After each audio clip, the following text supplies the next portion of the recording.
მთელი პოლიტიკური სპექტრი დასავლეთში როთი გერმანიის საგარეო ურთიერთობა კომიტეტის თავმჯდომარე ჩამოვიდა აქ გათხოვილი თაფლობის თბილისში გაატარა.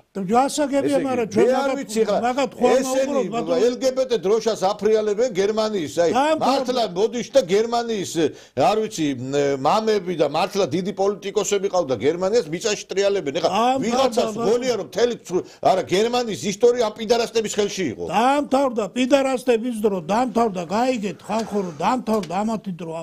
დაამთავრდა, მაგრამ ამათმა ვერ გაიგეს. ეხლა მაგალითად ტაბლიაშვილი რო არის ჟურნალისტი ამ ფორმულაზე, ამას გონია კიდევ რომ ისეთივე ის ეპოქა არის და არ ვიცი ეს კაცი სალამურზე უკრავს თუ არ უკრავს, მაგრამ თავისი განცხადებებით უკრავს სალამურზე. ზელენსკი არა მხოლოდ ხევანდელობის არამედ უკვე ისტორიული გმირია, მეთქი ასე ვიტყვი, ისტორიულად გმირია. ისტორიულად გმირი პერსონაა, იმიტომ რომ გაბედა, გარისკა და გაბედა და რუსეთს წინააღმდება გაუწია.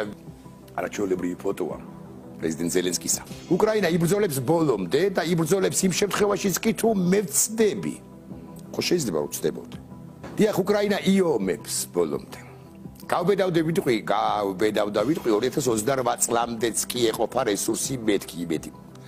იმ შემთხვევაში თუ 47 პრეზიდენტისაგან დახმარება არ ექნება, ის დაელოდება ასაკვირველია პირველ ყოვლისა სენატორ კონგრესმენთან გადაწყვეტილებებს და კიდევ თუ ესეც არ გაჭრის დაელოდება 2028 წელს რომ აირჩევენ 51 პრეზიდენტს.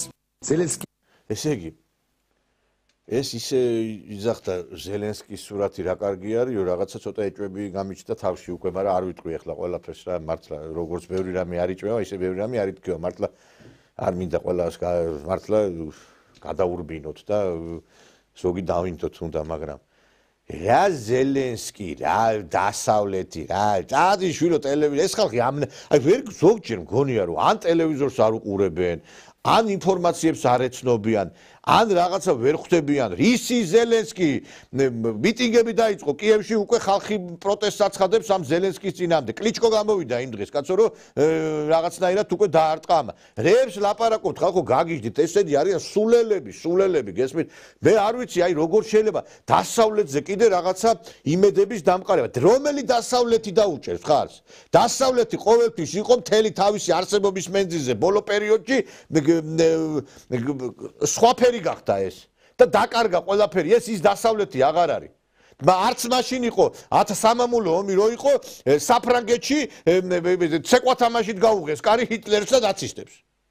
და ყველა ევროპულმა ქვეყანამ არავინ წინააღმდეგობა არ გაუწია ჰიტლერს. რომ არა ესე იგი სტალინი და რომ არა ბერია დღესაც ესენი იქნებოდნენ მონობაში. და აღარც ერთი აღარ იქნებოდა იქ სხვადასხვა ამ წარმომადგენელი სხვადასხვა ევროპული რასისა იქნებოდნენ გერმანელები მარტო. ვინ გაუწია, ვინ რა მონებივით იყვნენ ჰიტლერს დაუწვა მთელი ევროპა. და ევროპიდან წამოვიდა ფაშიზმი პრინციპშიც რა.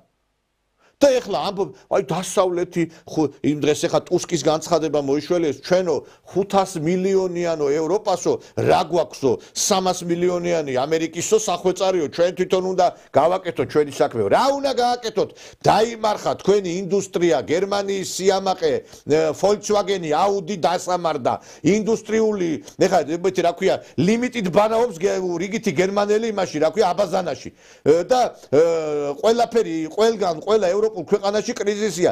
თქვენ და ეხა მე ამათ იმედი აქვს რომ ევროპელი წავა იქა და იმაში უკრაინაში იომებს. აი რა საცოდავები ხართ, არც ისტორია იცით, არც ისტორიულ გამოცდილება არ იცით. როდის ყოფილა რომ ვინმეს იქ რო გადატეხა სტალინმა ომის ბედი მერე ჩაერთო დასავლეთი და ამერიკა, თორე მანამდე უყურებდნენ ვისკენ გადაიხრებოდა ომის სასწორი. აბა ერთი გაჭირვებოდა იმას რა ქვია სტალინს და ეგრევე გერმანელებს დაუჭერდნენ მხარს ამერიკელები. არასდროს ევროპა არასდროს არ ყოფილა დასაყრდენი რომელიმე ძალის. ესენი იყვნენ მხოლოდ და მხოლოდ საკუთარი ინტერესებიდან გამოსულები.